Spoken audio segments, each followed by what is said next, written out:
Hadirin sidang Jumat rahimakumullah.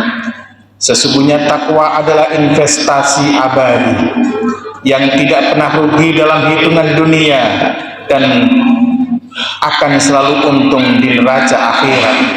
Maka siapa saja yang hari ini menanam takwa, maka kelak ia akan menuai kedamaian dan keselamatan yang tiada ternilai. Oleh karenanya marilah kita senantiasa meningkatkan iman dan ketakwaan kepada Allah Subhanahu wa taala dengan sebenar-benar takwa. Takwa yang tumbuh dari ilmu, takwa yang ditopang oleh amal, dan takwa yang berbuah dalam akhlak serta keikhlasan. Hadirin yang mulia, dalam kehidupan ini ada masa di mana usaha sudah maksimal, namun hasil terasa jauh dari harapan. Ada saatnya kadang rezeki kita terasa sempit, usaha seperti mentok, langkah terasa berat, dan hati kita kadang-kadang diliputi oleh kegelisahan yang tidak menentu. Dan itu semuanya bisa jadi sebuah isyarat untuk memperbanyak sedekah. Sebab berbagi bukan hanya meringankan orang lain, akan tetapi berbagi adalah membuka pintu rezeki kita sendiri. Fatihillah, ketahuilah infak dan sedekah adalah rahasia terbuka yang menjadi kunci rezeki kita. Allah Subhanahu wa taala menyimpan hukum langit yang sungguh menakjubkan kalau kita perhatikan. Semakin kita memberi, justru semakin kita diberi. Allah Subhanahu wa taala berfirman dalam surat Saba ayat 39, "Wa ma anfaqtum min syai'in fahuwa yukhlifuh wa huwa khairur raziqin." Dan apa saja yang kamu infakkan, maka Allah akan menggantinya.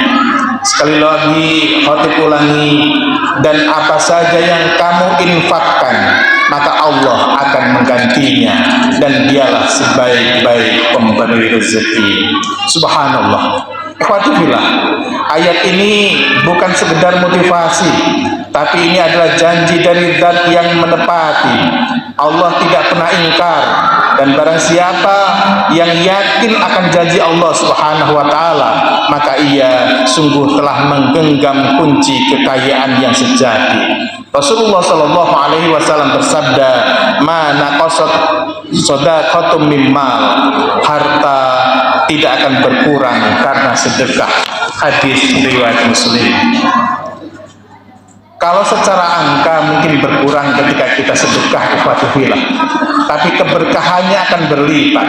Kadang dibalas oleh Allah Subhanahu wa taala dalam bentuk rezeki yang tak terduga, dalam bentuk kesehatan yang prima, dalam bentuk anak-anak yang solih, dan dalam bentuk masalah hidup yang selalu saja terselesaikan. Ma'asyiral muslimin rahimakumullah, lihatlah, matahari tak pernah meminta bayaran untuk sinarnya, tapi justru karena itu ia disukai oleh semua makhluk.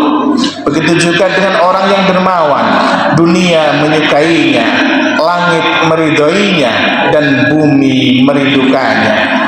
Betapa banyak kisah nyata, ikhwatifillah, orang yang awalnya hidupnya pas-pasan, tapi karena istiqomah bersedekah walaupun sedikit, kemudian Allah bukakan pintu-pintu rezeki dari arah yang tidak disangka-sangka. Ma'asyiral muslimin yang dirahmati Allah Subhanahu wa taala.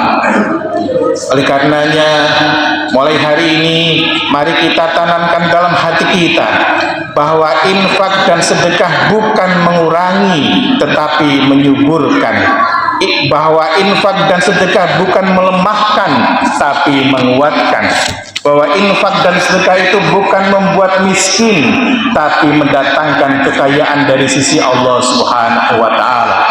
Oleh karenanya jangan tunggu kaya baru mau bersedekah, tapi bersedekahlah agar kita menjadi kaya. Karena rezeki bukanlah soal jumlah, tetapi lebih dari itu, rezeki adalah soal keberkahan. Ikhwati fillah rahimakumullah, mari kita hidupkan budaya berbagi, budaya bersedekah untuk tetangga kita, anak yatim, para duafa, dan pembangunan dakwah Islam. Jadikan sedekah sebagai gaya hidup, bukan hanya kebiasaan sesekali. Karena ikhwati fillah, semakin ringan tangan kita memberi, semakin lapang hidup kita baik di dunia maupun di akhirat nanti. Barakallahu li wa lakum fil Qur'anil azim wa nafa'ani wa iyyakum bima fihi minal ayati wa dzikril hakim wa taqabbala minni wa minkum tilawatahu innahu huwas samiul alim.